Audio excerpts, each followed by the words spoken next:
Hello dear students, welcome back to our channel D triple S B factory. आप सभी को ये बात पता है कि हम फंक्शंस टॉपिक पढ़ रहे हैं और फंक्शंस टॉपिक में आज हम पहुंच चुके हैं ग्रेटेस्ट इंटीजर फंक्शन पे।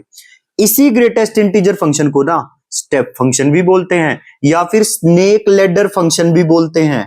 स्नेक लैडर फंक्शन यानी कि सांप सीढ़ी फंक्शन, ठीक है।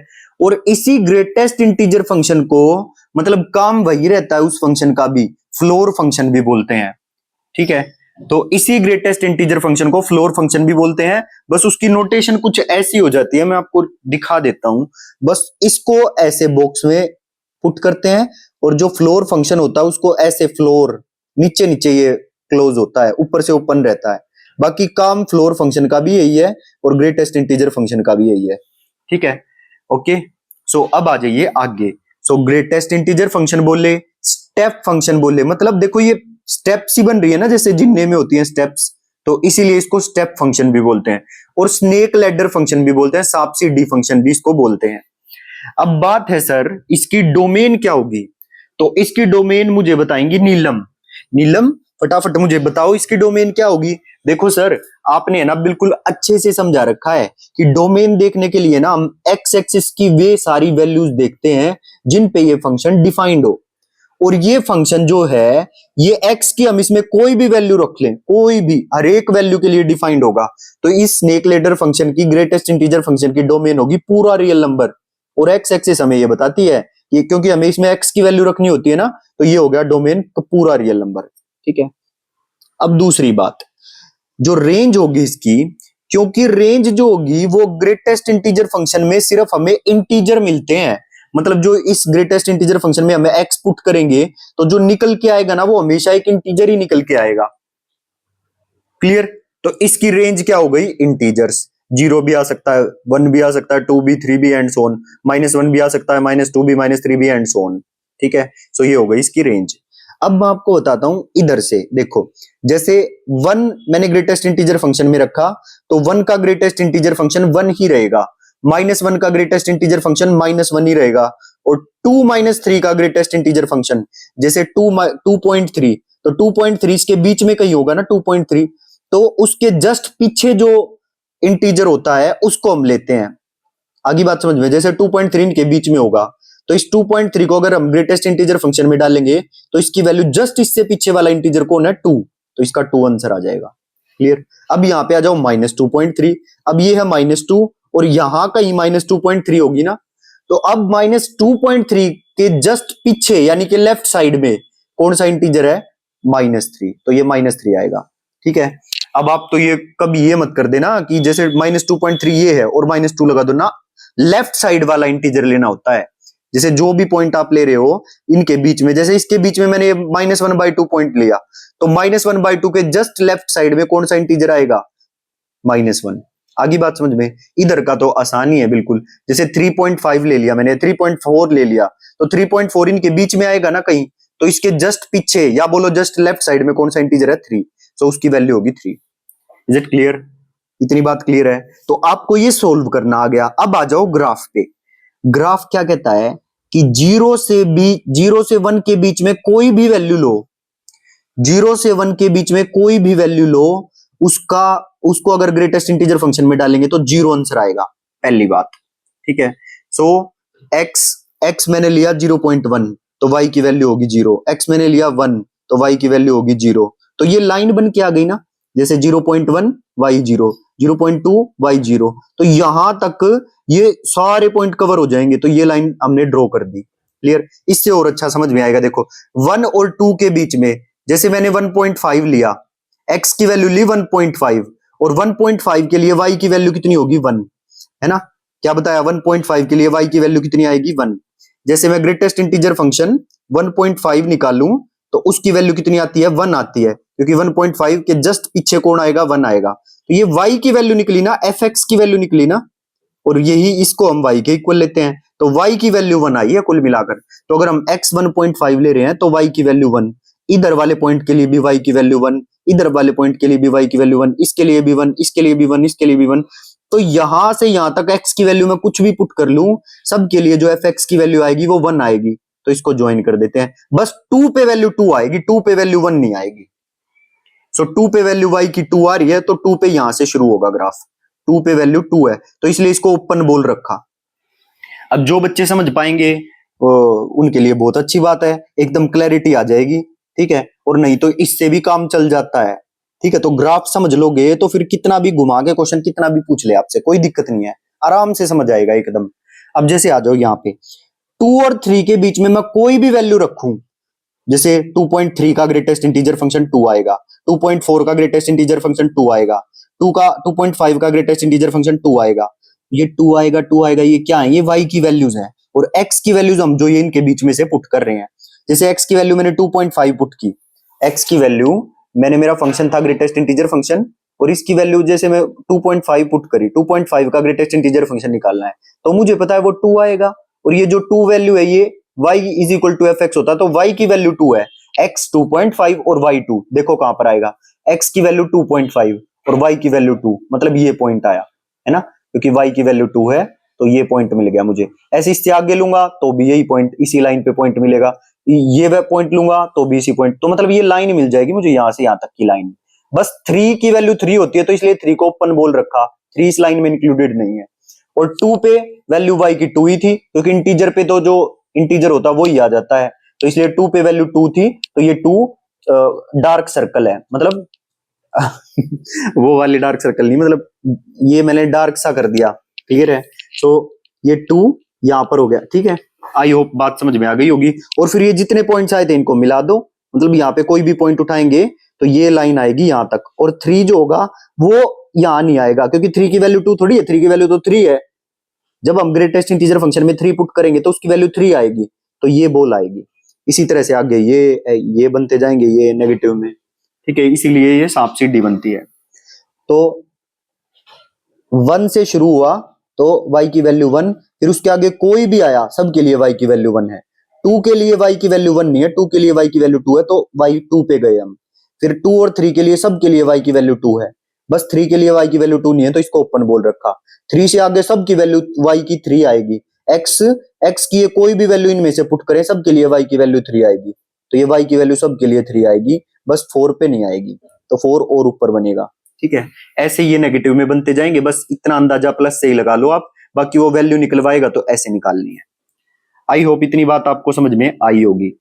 एक बात ध्यान रखना, मतलब कोई भी हम जैसे 1 और 2 के बीच में नंबर लें उससे जस्ट पीछे वाला इंटीजर लेना है, जैसे 1 लेना है, क्लियर है। इनके बीच में कोई भी वैल्यू हम लें ग्रेटेस्ट इंटीजर फंक्शन में पीछे वाली वैल्यू आएगी, ठीक है।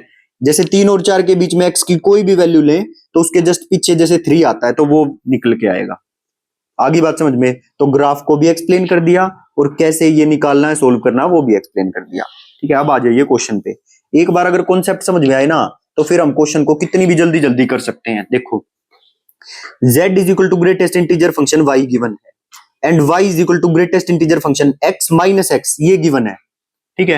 मतलब ग्रेटेस्ट इंटीजर फंक्शन जो x की वैल्यू हम डाल रहे हैं उसका ग्रेटेस्ट इंटीजर निकालो और उसमें से x घटाओ, and this denotes greatest integer function if x is not an integer, और ये बात उसने बोल दी कि जो x है वो इंटीजर नहीं है बट पॉजिटिव है, then what is the value of this z, तो इस z की वैल्यू बतानी है क्या होगी। तो कोई x लो जो कि इंटीजर नहीं है, मैंने ले लिया 1.5, इसमें पुट करो, तो जब 1.5 का ग्रेटेस्ट इंटीजर फंक्शन निकालूंगा तो क्या आएगा, 1 आएगा ना, 1.5 का ग्रेटेस्ट इंटीजर फंक्शन 1, इतनी बात समझ में आ गई। तो 1 में से 1.5 घटाना है, फिर तो 1 में से, क्योंकि greatest integer x minus x था तो 1 में से 1.5 घटाऊंगा तो माइनस 0.5 आएगा, ठीक है। अब ये y की वैल्यू आ गई, अब इस y का ग्रेटेस्ट इंटीजर फंक्शन निकालना है, तो इसको जब यहां पुट करोगे और इसका ग्रेटेस्ट इंटीजर फंक्शन निकालोगे तो 0.5 का ग्रेटेस्ट इंटीजर फंक्शन -1 होता है, तो -1 इसका आंसर होगा। यही तो वैल्यू पूछी थी, z की वैल्यू बताओ, तो z की वैल्यू कितनी आ गई, -1, A option is correct. Next पे आ जाओ, जिसको समझना है वो दोबारा एक बार देख लेना। What is the area bounded by y is equal to greatest integer function x, where this denotes the greatest integer function, the x-axis and the line x is equal to -1.5 and x is equal to -1.8। तो पहले line draw कर लेते हैं, x is equal to -1.5, तो ये positive x axis है, ये negative x axis है, तो यहाँ कहीं -1 होगा, यहाँ कहीं ये -2 ले लिया तो इनके बीच में -1.5 होगा, और -1.8 इससे थोड़ा सा आगे होगा और -2 से पीछे ही होगा, क्लियर। तो ये लाइन ड्रॉ कर ली हमने, x इज इक्वल टू 1.5 -1.5 की line, x is equal to -1.8 की लाइन, ये लाइन ड्रॉ कर ली। अब यहां क्या लेना है मेरे को लेना है यहाँ पे ग्रेटेस्ट इंटीजर फंक्शन। एक्स की दो वैल्यू गिवन है, इनको एक बार इसका ग्रेटेस्ट इंटीजर निकालो, एक बार इसका ग्रेटेस्ट इंटीजर निकालो। इसका ग्रेटेस्ट इंटीजर क्या होगा? इसका ग्रेटेस्ट इंटीजर -2 होगा, है ना? बताया था इनके बीच में कोई भी है तो उसका ग्रेटेस्ट निकालते हैं तो -2 पीछे लेफ्ट साइड वाला आता है तो -2 आएगा। क्लियर? तो एक वैल्यू आ गई -2, मतलब y की वैल्यू आई है वो -2। सो y की वैल्यू -2 का ग्राफ ये ड्रॉ कर लिया। -1.8 पुट करेंगे उसकी भी y -2 आएगा। सो y की वैल्यू -2 आ गई और y -2 का ग्राफ होगा ये वाली लाइन। अब मेरे पास शेडेड रीजन आ गई, ये इसका एरिया मेरे को बताना है। तो आपको ये वैसे भी नजर आ रहा होगा कि रेक्टेंगल है, यहां से यहां तक की लेंथ है 2 यूनिट, है ना? -1 और -2 तो टोटल 2 यूनिट लेंथ है, और लेंथ को कभी नेगेटिव नहीं लेते हैं तो इसलिए 2 ही लेना है, ठीक है? और -1.5 और -1.8 के बीच में दूरी है 0.3। अब लेंथ इंटू ब्रेड्थ इसका एरिया होता तो 0.3 इंटू 2 0.6 स्क्वायर यूनिट आंसर। और रेक्टेंगुलर रीजन से भी आप कर सकते हो, जैसे सिखाया था इंटीग्रल कैलकुलस जब करवाया, तो रेक्टेंगुलर रीजन से भी कर सकते हो। बट टाइम वेस्ट क्यों करना है जब एक मिनट की कीमत है? तो आपको दिख रहा है ये रेक्टेंगल है, इसका एरिया, आप ये लेंथ पता है, ये लेंथ पता है, तो एरिया डायरेक्ट बताओ 0.6 square unit. C option is correct. Next पे आ जाइए अब। तो इसको और कैसे कर सकते हैं, ये भी बताया हुआ, एरिया अंडर द कर्व इससे कर सकते हैं। जैसे लिमिट्स x की वैल्यू जो है वो किस किस के बीच में, -1.8 से -1.5 के बीच में ले लिया। अब ऊपर वाली जो कर्व है वो है 0, मतलब y बराबर 0 है ऊपर वाली कर्व, ऊपर वाली ये वाली कर्व है y बराबर 0 की लाइन, और नीचे वाली कर्व किसकी है? y बराबर -2 की लाइन। तो वही किया हुआ है 0 -2 dx। इसको सोल्व कर दो तो भी 0.6 आंसर आएगा इंटीग्रेट करके। आ गई बात समझ में? तो ये माइनस माइनस प्लस हो जाएगा, तो 2 का इंटीग्रेशन जब करेंगे तो 2x, लिमिट पुट कर दो, लिमिट पुट कर दी। अब क्या अपर लिमिट -2 तो कांस्टेंट है, बाहर रखो, upper limit lower limit put कर दो, आंसर निकाल दो, 0.6 आ जाएगा। ठीक है, अब नेक्स्ट पे आइए, बहुत काम की चीज आपको सिखा रहा हूं एक और। इस तरह के क्वेश्चन जब आ जाते हैं तो बच्चों के पसीने छूट जाते हैं, बट आपके नहीं छूटेंगे। अब देखो कैसे। क्वेश्चन क्या है? Area bounded by y is equal to greatest integer function x+1। But एक बात ध्यान रखना दोस्त, अगर आप ये जानते हो ना कि ये क्वेश्चन कितना टाइम टेकिंग है, तभी आप टाइम पर उस क्वेश्चन को छोड़ पाओगे। समझ रहे हो मेरी बात को? भाई अगर आपको पहले ये क्वेश्चन सीखने पड़ेंगे, तभी आप ये अंदाजा लगा पाओगे कि इस क्वेश्चन में टाइम कम लगेगा, ये मेरे को पेपर में करना चाहिए अटेम्प्ट, या इसको स्किप करके आगे बढ़ जाना चाहिए टाइम बचा के। तो इसलिए सीखना जरूरी है, हर एक क्वेश्चन को सीखना जरूरी है, तभी आपको ये अंदाजा होएगा कि ये तो टाइम टेकिंग वाला क्वेश्चन है, इसको छोड़ना है। ओके मंजू, आ गई ना मेरी बात समझ में? हाँ जी सर बिल्कुल आ गई। तो चलो इसको सीखते हैं। है तो ये थोड़ा लॉन्ग प्रोसेस, मतलब थोड़ा टाइम टेकिंग है इसको सोल्व करना, बट कई बार ऐसा हो जाता है कि बस लिमिट लिमिट पूछ लिया, इसमें से थोड़ा सा पार्ट पूछ लेता है। तो इसलिए हर एक चीज को सीखना जरूरी है, क्योंकि जब आप एक बार सिलेबस करो तो अच्छे से करना चाहिए। और बच्चे क्या करते हैं, सस्ते के चक्कर में अपना टाइम भी वेस्ट करते हैं, पैसा भी वेस्ट करते हैं, सब कुछ वेस्ट करते हैं, और फिर कहते हैं कि मेरा सिलेक्शन नहीं हुआ। अरे भाई सिलेबस को अच्छे से करो, एक बार टाइम लगाओ सिलेबस पे। समझ रहे हो मेरी बात को? तो आ जाओ फिर यहां पर।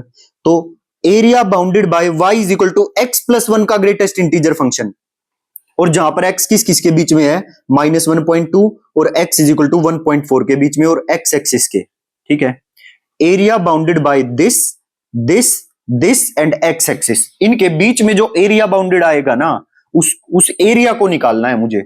पहले सारी बात समझ में आ गई? हाँ जी सर आ गई। तो x की वैल्यू इसमें पुट करो, x की वैल्यू जब इसमें पुट करूंगा -1.2 तो कितना आएगा? खाली 0.2 आएगा, और 0.2 का ग्रेटेस्ट इंटीजर फंक्शन होता है -1। पहली बात क्लियर। दूसरी 1.4 + 1 करो तो 2.4 हो जाएगा, और 2.4 का ग्रेटेस्ट इंटीजर फंक्शन होता है 2। इसमें भी कोई दिक्कत नहीं है सर। ठीक, अब जो ये दो चीजें निकल के आई है ना, -1 और -2, तो इस सवाल को करने का प्रोसेस है। जब इस तरह से ग्रेटेस्ट इंटीजर फंक्शन गिवन होता है तो एरिया बाउंडेड हम कैसे निकालेंगे? जो ये -1 और -2 आया है ना, यहां से लिखना शुरू करना, और इस इंटीजर तक हमको लेके जाने, सारे इंटीजर लिखने हैं। -1 और 2 के बीच जितने इंटीजर है उन्हें लिखो। सो -1 से हमने शुरू किया, -1, उसके बाद 0, उसके बाद आता है 1, और उसके बाद 2, सारे इंटीजर्स को लिख लिए। अब इंटीग्रेशन कैसे बनाएंगे एरिया निकालने के लिए? ये शुरू कहां से होता है? -1.2 से, और खत्म कहां पे होता है? 1.4 पे। तो शुरू करेंगे इसको -1.2 से, तो नीचे लिखा -1.2, और इसका अपर इंटीग्रेशन बनेगा -1। क्लियर? फिर दूसरे नंबर पे अब -1 फिर से, और फिर अपर लिमिट बनेगी 0, फिर यहाँ 0 से शुरू और 1 पे खत्म।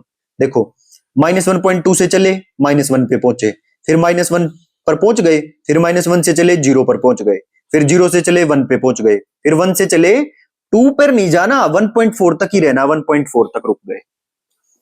अब मेरी इतनी बात समझ में आई, पहले लिमिट आ गई ना समझ में, और इतनी बात समझ में आ गई ना लिमिट सारी की लिमिट कैसे निकालनी है। और फिर इसके अंदर क्या लिखा जाएगा, इसके अंदर जैसे मेरा ये -1 आया था तो -1 dx पहले के अंदर, दूसरे के अंदर 0 था तो 0 dx, तीसरे के अंदर 1 था तो 1 dx, और 2 था तो 2 dx।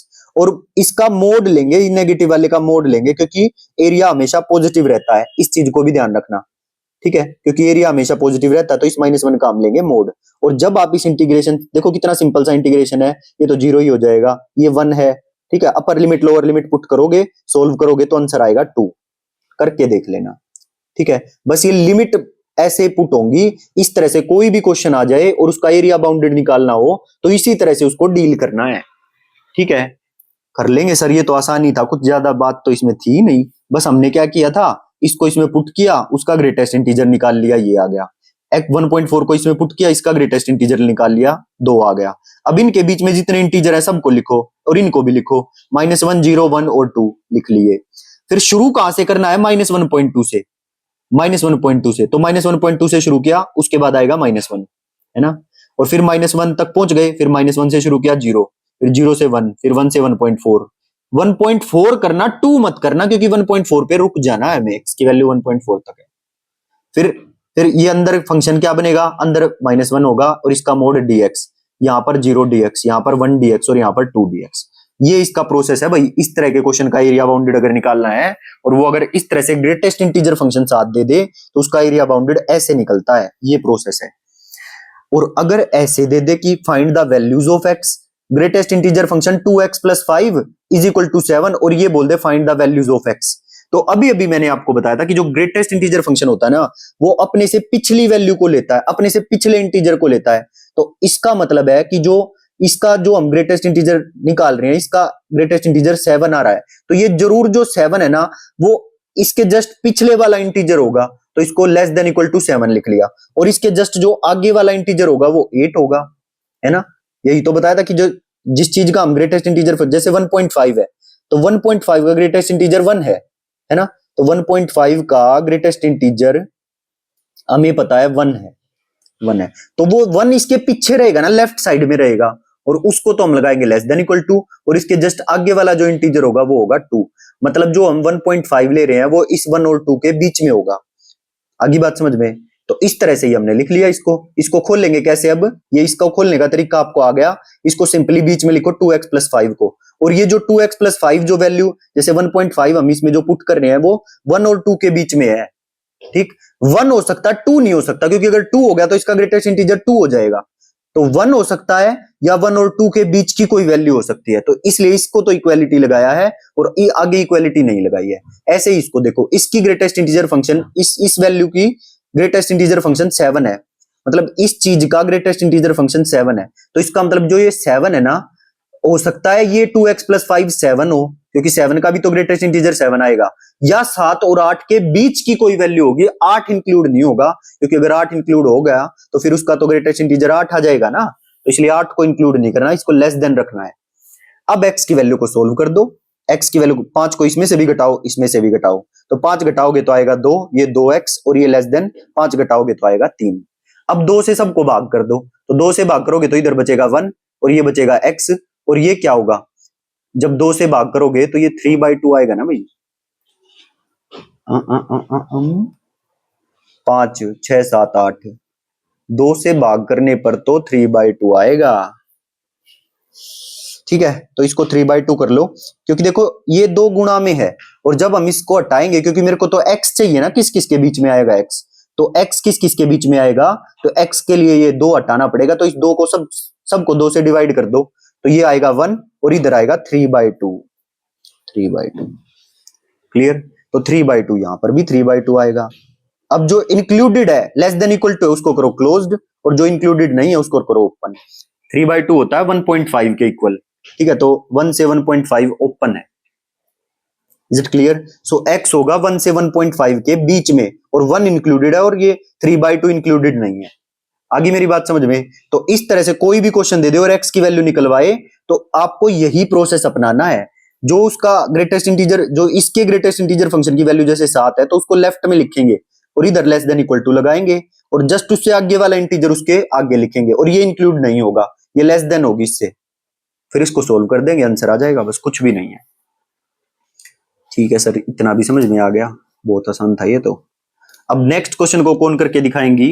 नेक्स्ट क्वेश्चन को करके दिखाएंगी राशि मित्तल।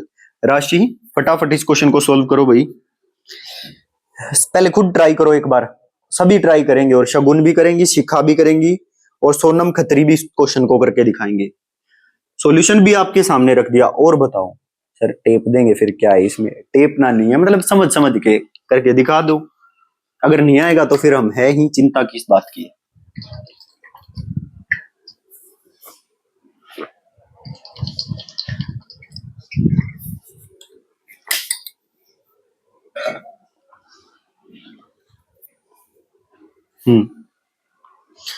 देखो कहां पहुंचे हम, ये क्वेश्चन था और इसमें समेशन दिया है n फ्रॉम 1 to 150 और ग्रेटेस्ट इंटीजर 1/5 प्लस n/100 ये दिया है। ठीक है, इसकी वैल्यू मुझे बतानी है कि जब 1 पुट करें तो कुछ आएगा, फिर उसका ग्रेटेस्ट इंटीजर लेंगे, फिर ऐसे ही n2 पुट करेंगे, सोल्व करेंगे, उसकी कोई वैल्यू आएगी।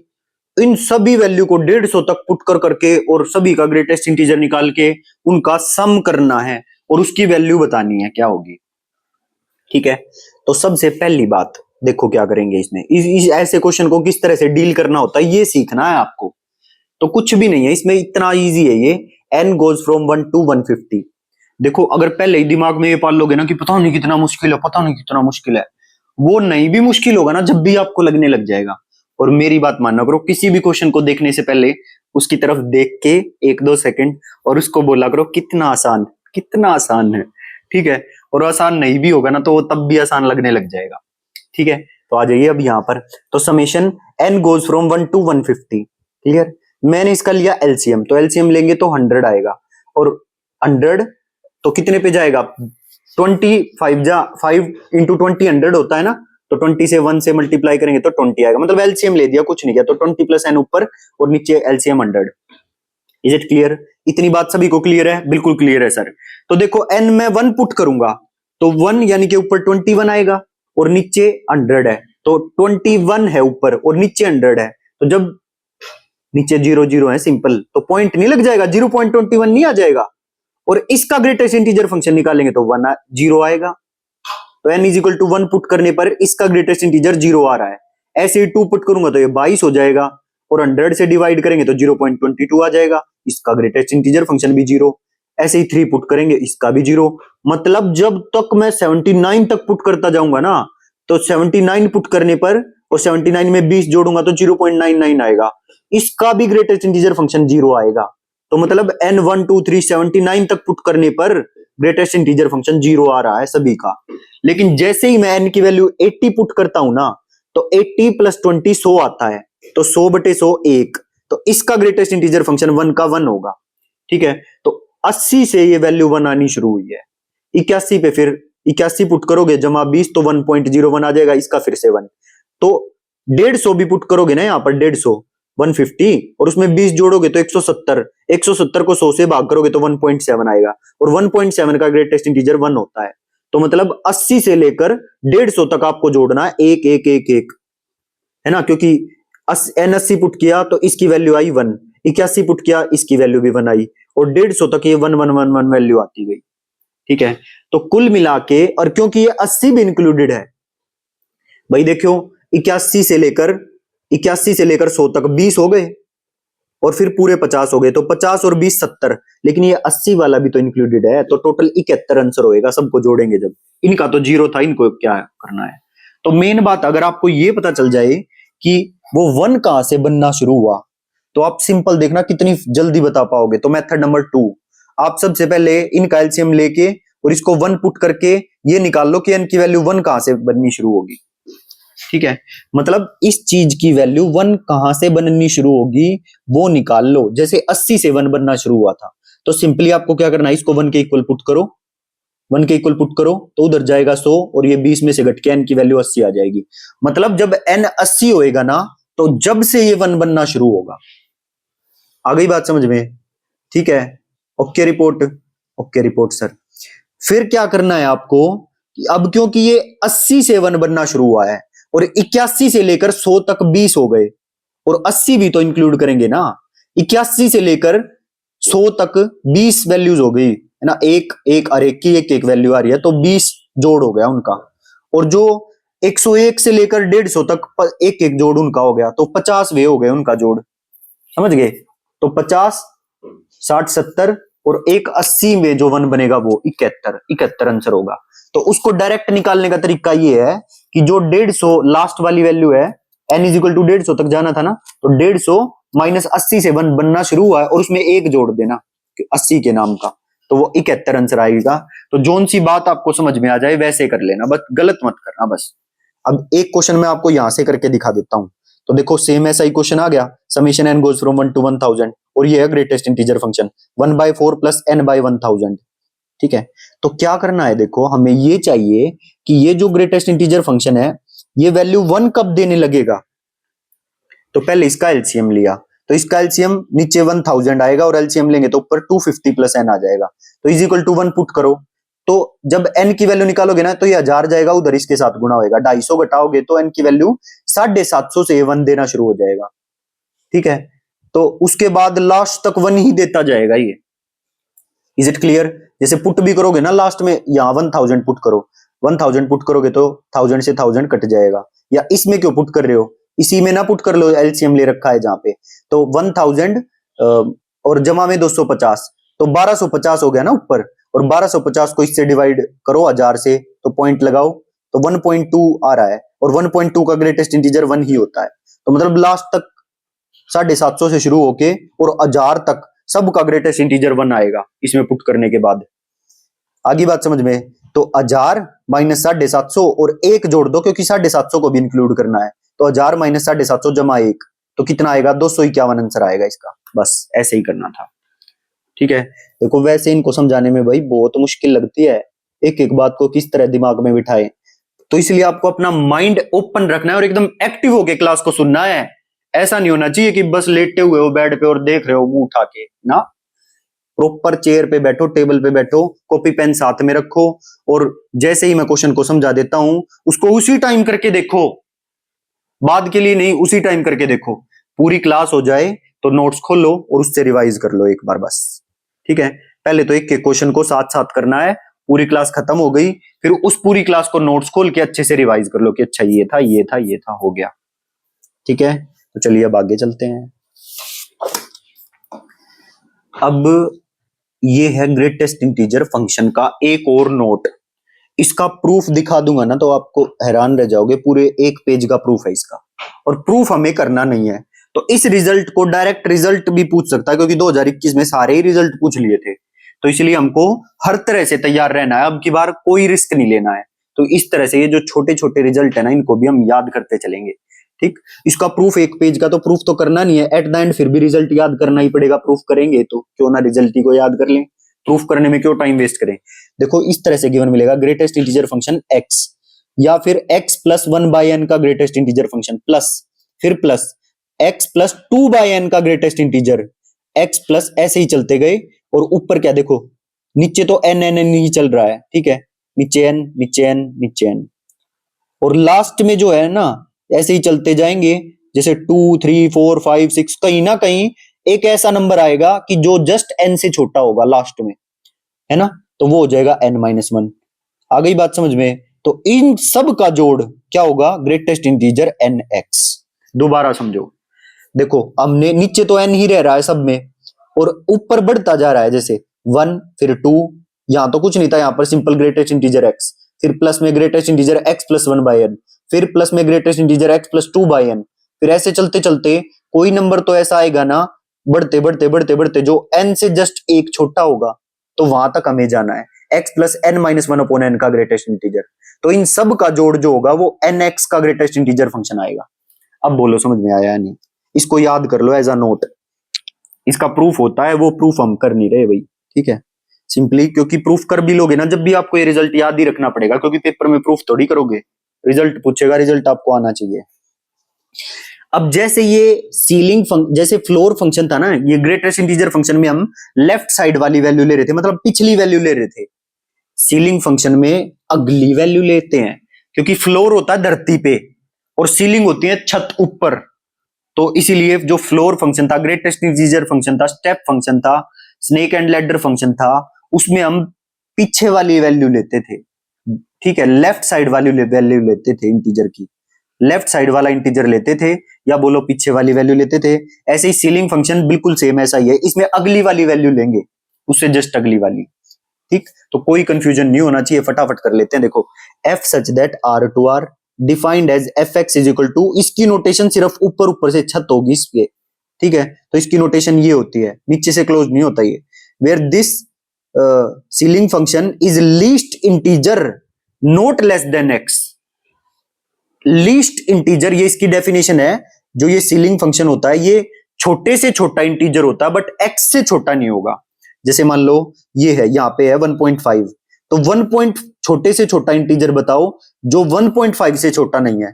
तो 1.5 से छोटा नहीं है और छोटे से छोटा भी होना चाहिए, तो 1.5 से बड़ा होना चाहिए, इसका मतलब है ना। 1.5 से छोटा नहीं होना चाहिए का मतलब है 1.5 से बड़ा इंटीजर, जो उसके जस्ट,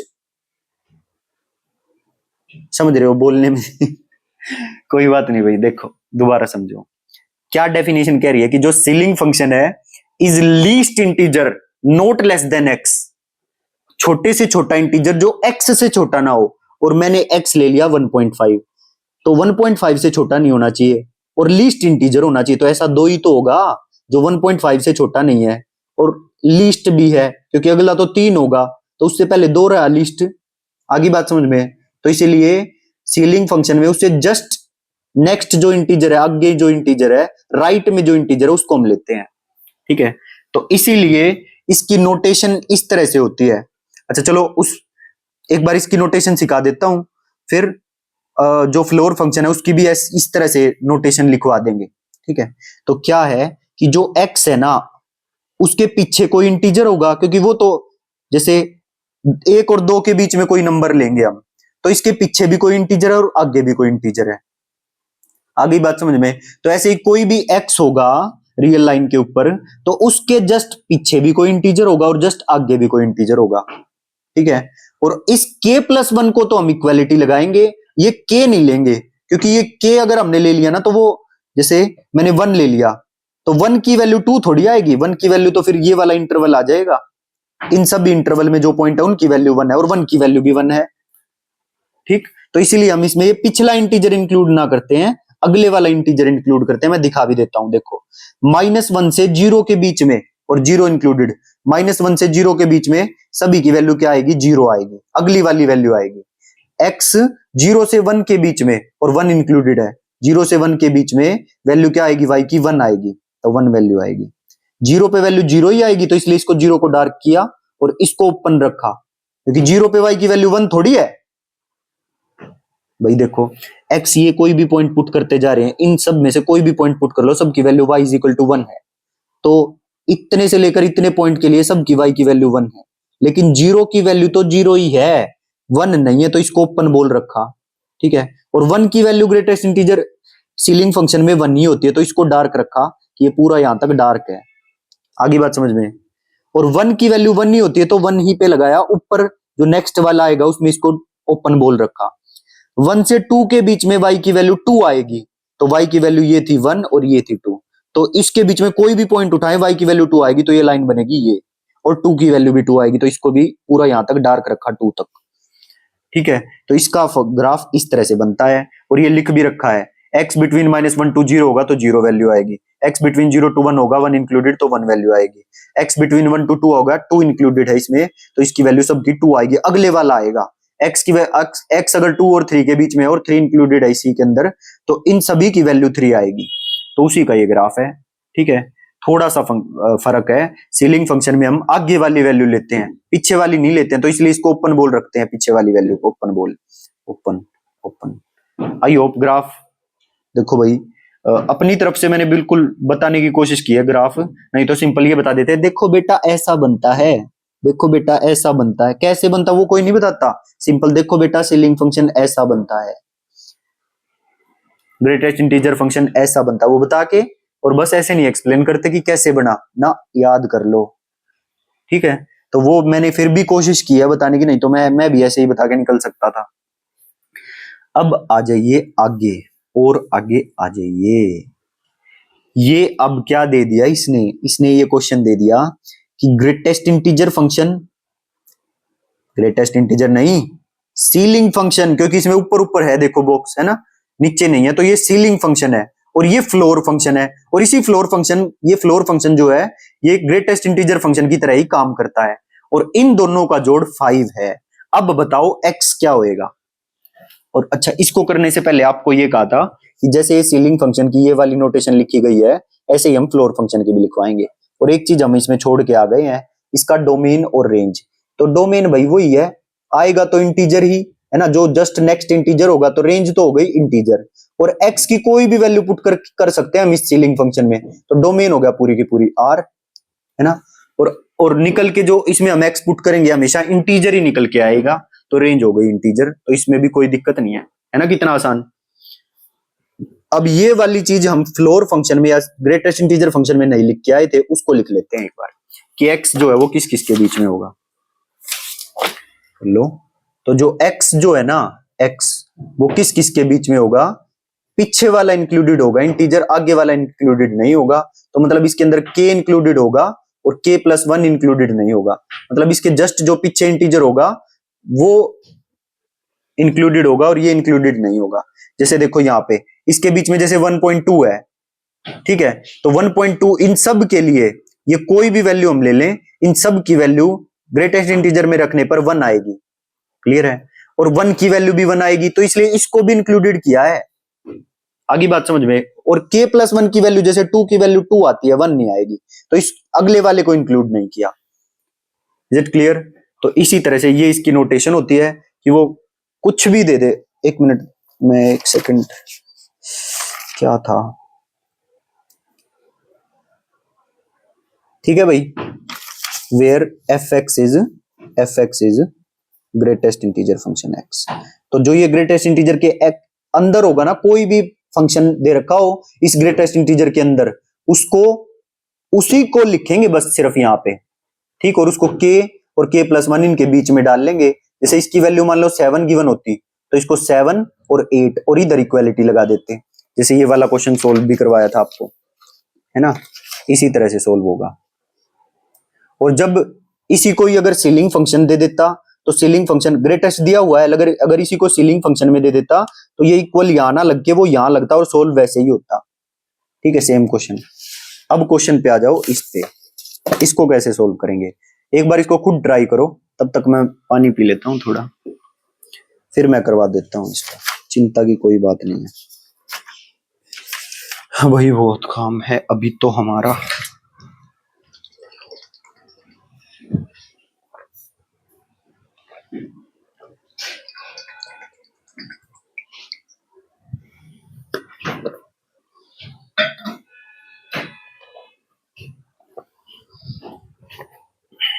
ये देखो भाई, अब आप ये सोच रहे होगे कि सर इतना सारा करवा रहे हो भाई, एक एक क्वेश्चन इंपोर्टेंट है, यकीन मानो मेरा मैंने किया है इसलिए आपको बता रहा हूं, पेपर क्लियर किया है, इसकी एक एक लाइन इंपोर्टेंट है, आगे तक काम आएगी आपके। बिल्कुल ये मत सोचना एक आधा टॉपिक होता है बहुत इंपॉर्टेंट जिसपे हमें टाइम देना चाहिए, और उस पे हम अगर ऐसे निकल जाते हैं तो फिर आगे सब कुछ में कमी रह जाएगी। ठीक है, तो बिल्कुल इस चीज पे जो मैं कह रहा हूं उस पे गौर करना, और एक एक सवाल इंपॉर्टेंट है ये।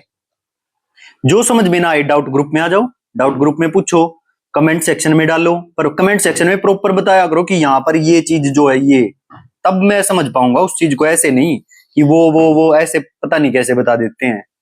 ठीक है, तो उसको क्लियर किया करो कि सर यहाँ पर इस क्वेश्चन के बाद सीलिंग फंक्शन के अंदर जो पहला क्वेश्चन है ना। अच्छा, इसको करने के भाई दो तरीके हैं, एक तो तरीका आपने माइंड का यूज करके, एक है जो प्रॉपर तरीका है, मैं आपको दोनों सिखाऊंगा, देखना आपको मजा आएगा। तो मेरे को यहाँ पे सीलिंग फंक्शन लेना है और ये लेना है फ्लोर फंक्शन। तो मैंने इंटरवल लिया एक 2 और 3 के बीच का, तो 2 और 3 के बीच का इंटरवल का कोई भी पॉइंट हो x, हम उस सब की वैल्यू 3 होगी, है ना। 2 और 3 के इंटरवल के बीच में मैं इसमें कुछ भी पुट कर लूं, सब की वैल्यू 3 आएगी, 3 आएगी, क्योंकि ये सीलिंग फंक्शन है, ठीक है। और यही 2 से 3 के बीच का इंटरवल लिया, और ये है फ्लोर फंक्शन, मतलब ये पीछे वाली वैल्यू देता है, लेफ्ट साइड वाली। तो इसके जितने भी पॉइंट होंगे उन सब की वैल्यू 2 आएगी, ठीक है। तो इसका मतलब इस इंटरवल में ये तो हो गया 3, इसकी वैल्यू क्योंकि कुछ भी पुट करो 3 वैल्यू आएगी इस इंटरवल की, और इस इंटरवल की वैल्यू फ्लोर में आएगी 2, तो 3 + 2 जुड़ के हो जाएगा 5। तो इसका मतलब जो x है इंटरवल, वो है open interval 2 to 3, open interval 2 to 3। Is it clear? तो 2 to 3 के बीच की कोई भी वैल्यू रखें, उसमें यहां पर अगर रखते हैं तो वैल्यू आती है 3, और इसमें अगर रखते हैं तो वैल्यू आती है 2।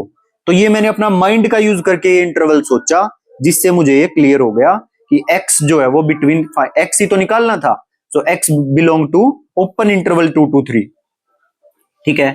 अब आप ये कह सकते हो कि इसको क्लोज्ड क्यों नहीं लिया, तो भाई अगर मैं इस साइड क्लोज्ड ले लेता, इस साइड क्लोज्ड ले लेता, और यहां पर इसको निकालता सीलिंग फंक्शन को, तो 2 का सीलिंग फंक्शन 3 थोड़ी हो जाएगा। मान लो 2 को छोड़ के सबका 3 हो जाएगा सीलिंग फंक्शन, 2 का 3 थोड़ी होएगा, ठीक है। और अगर मैं 3 को ले लेता हूं इंक्लूडेड, तो वो यहां पे दिक्कत करेगा। 3 का फ्लोर फंक्शन 3 होगा, 2 थोड़ी होगा, तो इसलिए जोड़ के 5 नहीं आएगा फिर। तो इसलिए x सिर्फ ओपन इंटरवल 2 to 3 आ रहा है, ठीक है। जब इस बात को आप समझोगे ना थोड़ा दिमाग लगा के, तो आपको समझ में आ जाएगी बात। और ये मैंने लिखवाई दिए कि जो सीलिंग फंक्शन है वो k से k+1 के बीच में होता है, और हम k+1 को लेते हैं क्योंकि k जो अगले वाला इंटीजर है उसका सीलिंग फंक्शन भी k+1 ही आएगा, और इनके बीच में जितने भी पॉइंट हैं उनका भी k+1 ही आएगा। तो ये इंक्लूडेड रहता है, ये इंक्लूडेड नहीं रहता। और जो फ्लोर फंक्शन है उसमें ये बैक साइड वाला इंक्लूडेड रहता है, अगला इंक्लूड नहीं रहता। क्लियर? तो ये सारी बातें मैं आपको बता चुका था। अब ये आपको हो सकता है समझ में आए ना आए, कई बच्चे ऐसे होंगे जो दिमाग इतना ना लगा पाए, तो उनके लिए एक बिल्कुल क्लियर और सिंपल सोबर मेथड है। क्या है सर, यही बताओ आप। सो देखो, जो गिवन है ना उसको लिख लो, 5 के इक्वल गिवन था, 5 लिख लो, ठीक है। फिर उसके बाद क्या करो, हम 2 केस लेके चल रहे हैं इसमें। ऐसा हो सकता है कि x जो है वो इंटीजर हो, और एक केस लेके चलेंगे जब x इंटीजर नहीं होगा, x do not belong to integer. पहला केस जब x इंटीजर है, और दूसरा केस लेके चलेंगे जब x इंटीजर नहीं है। क्लियर? अब आ जाइए आगे। देखो, जब x इंटीजर होगा तो वो इंटीजर तो चाहे सीलिंग निकालो और चाहे फ्लोर निकालो, वो x ही आएगी उसकी वैल्यू। जैसे 2 का सीलिंग फंक्शन 2 ही आएगा, 2 का फ्लोर फंक्शन 2 ही आएगा। तो इसीलिए जब ये इंटीजर है तो वो x ही देगा, जो इसके अंदर डालेंगे इंटीजर है तो वही आ जाएगा आंसर, ठीक है। तो x + x = 5 और 2x = 5। अब एक बात बताओ, x हम इंटीजर लेके चल रहे हैं, लेकिन इसको सोल्व करने पर तो x 5/2 आ रहा है, जो कि इंटीजर नहीं है। तो इसलिए इंटीजर तो ये पॉसिबल होगा नहीं, not possible if x belong to integer. मतलब अगर हम x को इंटीजर रखते हैं ना, इसमें कुछ भी इंटीजर रखते हैं, तो उनका जोड़ कभी भी 5 नहीं आ पाएगा। तो इसीलिए लिखा not possible if x belong to integer. तो अब सेकंड केस डिस्कस कर लेते हैं, if x do not belong to integer, जब x इंटीजर नहीं है, ठीक है। तो एक बात और बताओ, जो ये सीलिंग फंक्शन की वैल्यू होगी, और जो फ्लोर फंक्शन की वैल्यू होगी, उसी की मैं एक पेज पे भी आपको निकाल के दिखा देता हूं। जैसे 1.2 है, और 1.2 के सीलिंग फंक्शन की वैल्यू होगी, आप यार 1.2 के सीलिंग फंक्शन की वैल्यू होगी, आपको पता है 2 होगी, और 1.2 के फ्लोर फंक्शन की वैल्यू क्या होगी, 1 होगी। तो मतलब हमेशा ये जो, अब इसी को मैं x की फॉर्म में लिख रहा हूं, सीलिंग फंक्शन की जो वैल्यू होगी मान ली k है, और जो फ्लोर फंक्शन की वैल्यू होगी ना वो होगी k-1, मतलब इससे जस्ट एक कम होगी, इनमें एक का अंतर होगा। फ्लोर सीलिंग वाला तो होगा अगला इंटीजर, और फ्लोर वाला होगा पिछला इंटीजर। जैसे देखो, 1.2 का सीलिंग निकाला था तो 2 आया था, और 1.2 का फ्लोर निकाला था तो 1 आया। तो इसका मतलब कि जो सीलिंग फ्लोर फंक्शन है ना, फ्लोर फंक्शन वो सीलिंग फंक्शन में एक घटा के आता है। फ्लोर फंक्शन की वैल्यू सीलिंग फंक्शन में एक घटा के आती है, या बोलो सीलिंग फंक्शन की वैल्यू फ्लोर फंक्शन में एक जोड़ के आती है। इतनी बात क्लियर हो जानी चाहिए। देखो पूरा एग्जांपल देके बताया है, ठीक है। अब आ जाओ क्वेश्चन पे। अब यहां पे था सीलिंग फंक्शन, यहां पे था फ्लोर फंक्शन, दोनों का जोड़ था 5। इस सीलिंग फंक्शन को ना मैं फ्लोर फंक्शन प्लस 1 लिख सकता हूं। इस सीलिंग फंक्शन को इसमें ही कन्वर्ट कर लिया। अभी बताई थी कि फ्लोर फंक्शन में एक जोड़ दो तो सीलिंग फंक्शन की वैल्यू हो जाती है वो। आगे बात समझ में? तो ceiling function is equal to floor function plus 1, और ये हो गया floor function as it is equal to 5। पहले इतनी बात बताओ, और ये रिजल्ट भी लिख दिया कि जो सीलिंग फंक्शन है ना फ्लोर फंक्शन में एक जोड़ के आता है, ये रिजल्ट लिख दिया। अब this plus this twice floor function, और उधर ले जाएंगे 1 को तो ये हो जाएगा 4। अब ये नीचे ये फ्लोर फंक्शन 2 गुणा में है तो इधर भाग में हो जाएगा, 2 आ गया, ठीक है। So but x do not belong to integer, तो x इंटीजर तो है नहीं, तो x नॉन इंटीजर है, और फिर नॉन इंटीजर है तो मतलब पूरा इंटरवल आएगा। तो x जो है वो 2 और 3 के बीच में होगा, क्योंकि इंटीजर नहीं है तो 2 और 3 इंक्लूडेड नहीं होंगे। ओपन इंटरवल 2 से 3 आएगा, और 2 से 3 के बीच के इंटरवल का फ्लोर फंक्शन क्या होगा? कुछ भी आज ले लो 2 और 3 के बीच में, उन सब का फ्लोर फंक्शन 2 ही होगा। तो इसका मतलब x जो है वो 2 से 3 के बीच में कुछ भी तो इंटरवल होगा। समझ रहे हो? क्योंकि x इंटीजर तो था नहीं, और ये कह रहा फ्लोर फंक्शन की वैल्यू 2 है और x इंटीजर नहीं है। तो ऐसी कौन सी वैल्यूज हैं जिनका फ्लोर फंक्शन 2 आता है? तो रियल लाइन पे आ जाओ। ये है 0, ये है 1, और ये है 2, और ये है 3, ठीक है। तो 2 और 3 के बीच में कोई भी वैल्यू होंगी, उन सब का फ्लोर फंक्शन 2 आएगा। तो इसका मतलब x belong to open interval 2 to 3, और इंटीजर तो वैसे भी नहीं लेना, तो 3 ले लेंगे तो 3 का तो 3 होएगा ना, तो 3 वैसे इंक्लूड नहीं करना, और 2 to 3 लेना है। और 2 क्यों नहीं लेना? क्योंकि इंटीजर लेने ही नहीं है, x do not belong to integer है, तो x belong to open interval 2 to 3। I hope बात समझ में आई होगी, ठीक है। आसान था। तो ऐसे ही हम इसको चेक कर लेंगे, एक बार इंटीजर लेके एक बार नॉन इंटीजर लेके। एक और सवाल है इसी तरह का, आपको दिखाऊंगा मैं, ठीक है। अब आ जाओ। अब देखो ये तो समझाने के लिए मैंने इतना टाइम लगाया, एक बार आप सीख गए ना तो इसमें कुछ भी नहीं है, आप नजरों में कर दोगे कि हाँ ये नहीं होगा, ये हो जाएगा, ठीक। तो एक बार अच्छे से करना इसको। अभी वीडियो को पॉज करो और करके देखो। तो ये अब नेक्स्ट क्वेश्चन है, क्या दे रखा है? सीलिंग फंक्शन, और अंदर दे रखा है 2x इज इक्वल टू 3। तो अभी आपको बताया था कि जब इस तरह से दे दे तो इसके अंदर जो गिवन है ना उसको लिखो बीच में, ठीक है। अब क्योंकि ये सीलिंग फंक्शन है तो इसको लेस देन इक्वल टू और आगे लिखा जाएगा 3, और सीलिंग फंक्शन है तो इक्वालिटी 3 की तरफ आएगी, और जरूर इसके पीछे इससे जस्ट छोटे वाला इंटीजर होगा, वो होगा 2, ठीक है। क्योंकि अगर इसके अंदर 3 होगा तो उसका सीलिंग फंक्शन 3 ही आएगा, और 2 और 3 के बीच में कोई भी वैल्यू होगी उसका भी सीलिंग फंक्शन 3 आएगा, तो इसलिए 3 को हम इसमें इंक्लूड रखते हैं। आगे बात समझ में? और ये इसके अंदर जो था इसको रखेंगे बीच में, और ये जो पीछे आएगा इससे जस्ट पीछे वाला इंटीजर आएगा, ठीक है। अब पूरी को 2 से भाग कर दो, 2 से भाग कर दिया, so x belong to open interval 1, और ये हो जाएगा 1.5 क्लोज्ड। बस इतनी सी बात थी। सो आई होप समझ में आ गया होगा सभी को यहां तक, ठीक है। अब सेम वैसा एक और क्वेश्चन है, और इस क्वेश्चन को करके दिखाएंगी शगुन। आपका नंबर आ गया है अब इस क्वेश्चन को करने का। फटाफट इस क्वेश्चन को सोल्व करो और कमेंट में जवाब दो। और संदीप कुमार, संदीप कमेंट नहीं करते हो भैया, आप क्लास को करके कमेंट जरूर किया करो, और जो क्वेश्चन आपको दिया है उसका आंसर फटाफट बिना देखे करो और कमेंट करके दिखाओ। देखो इसको प्रॉपर मेथड से सोल्व करते हैं हम, ठीक है। तो 2 चीजें हैं, या तो वो x इंटीजर होगा या वो इंटीजर नहीं होगा। तो 2 केस लेके चलते हैं हम। तो पहला मैंने केस लिया when x do not belong to integer. तो जब x do not belong to integer है और ये मुझे गिवन है, ये एज इट इज लिख दिया, तो मैं इस सीलिंग फंक्शन को फ्लोर फंक्शन प्लस 1 लिख सकता हूं, फ्लोर फंक्शन प्लस 1, और इस फ्लोर को फ्लोर ही रहने दो, इज इक्वल टू 10। तो ये ट्वाइस फ्लोर फंक्शन हो जाएगा, और 1 को उधर ले जाओ 9 आ जाएगा। सो फ्लोर फंक्शन किसके इक्वल हो गया? 4.5 के। यहां तक आई होप समझ में आ रहा होगा। बट एक बात बताओ, ये सीलिंग फंक्शन और फ्लोर फंक्शन तो हमेशा इंटीजर आते हैं, और ये तो इंटीजर आया ही नहीं, ये तो 4.5 आया। So this is not possible, because floor function, ceiling function, greatest integer function, ये सारे हमेशा इंटीजर ही होते हैं।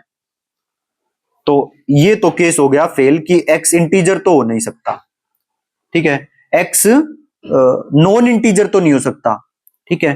तो ये नॉन इंटीजर वाला केस था ना, when x do not belong to integer, तो नॉन इंटीजर तो हो नहीं सकता। अब केस लेते हैं when x belong to integer, तो x इंटीजर लो तो 5 जमा में 5 10, 5 का सीलिंग फंक्शन भी और फ्लोर फंक्शन भी 5 का 5 ही होता है, तो 5 जमा में 5 10 आ जाएगा। तो एक ही वैल्यू है x की, सिर्फ 5, x is equal to 5 then only possible.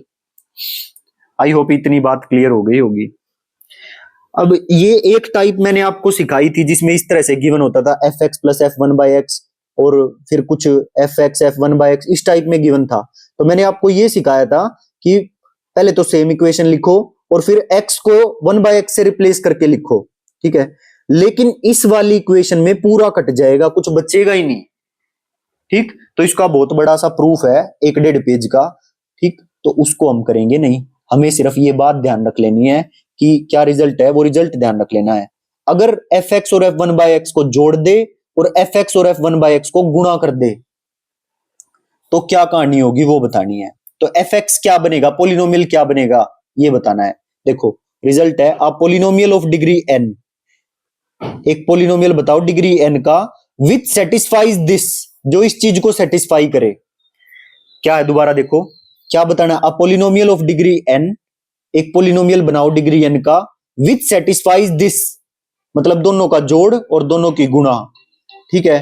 किसके इक्वल हो, F X is equal to 1 plus, भाई कोल आ गया है बीच में तो क्लास हो सकता है कोल कटते ही यहीं रुक जाएगी। तो आप जितना करवाया ना इतना कर लेना, बाकी नेक्स्ट क्लास में कर लेंगे, ठीक है यार।